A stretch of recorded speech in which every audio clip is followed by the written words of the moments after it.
Գիշերային ժամերին ադրբեջանական կողմից կրակոցներ լսվում են, սակայն Պաշտպանության նախարարության վերջին արձանագրածից հետո նոր միջադեպ չի գրանցվել։ Սյունիքի մարզպետ Ռոբերտ Ղուկասյանն է ճեպազրույցի ընթացքում անդրադարձել մարզի սահմանամերձ գյուղերի բնակելի տների ուղղությամբ հակառակորդի արձակած կրակոցներին։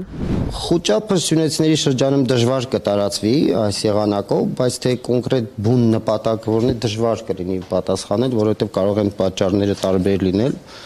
Այն, որ այդ կրակոցները գիշերային ձայներին ժամերին լսելի են, դա միանշանակ է։ Նպատակները կարող են խիստ տարբեր լինել։ Հարցին հնարավոր է այդ կրակոցների տակ գյուղատնտեսական աշխատանքներ իրականացնել, մարզպետը պատասխանեց՝ այո, իհարկե։ Կրակոցների ֆոնին ավելի շատ է մարդ հավատում եւ հույս ունենում, որ խաղաղություն կլինի։ Իսկ գյուղատնտեսական աշխատանքներ հնարավոր է լինում իրականացնել։ Այո, իհարկե։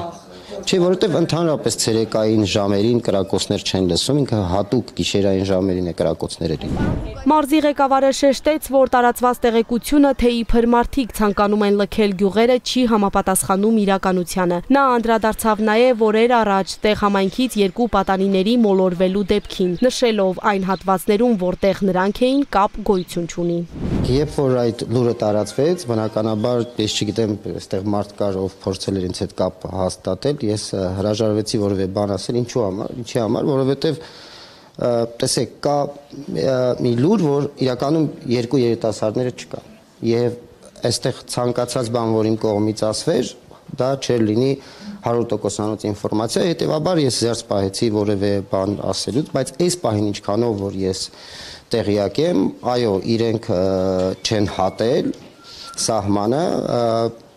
ես կարծում եմ ավելի շատ սպասել են մութն ընկնի նոր վերադառնան, հավանաբար վտանգավոր հատված։ Ի թիվս մի շարք հարցերի լրագրողներին հետաքրքրում էին նաև Ռոբերտ Ղուկասյանի համայնքապետերի հետ ունեցած հարաբերությունները, որին ի պատասխան մարզպետը նշեց. անկախ քաղաքական դիրքորոշումից աշխատանքային հարաբերություններում միմյանց հետ որևէ խնդիր չեն ունեցել։ Մենք կարողացել ենք այդ հարաբերությունները ստեղծել։ Ես իրականում նաև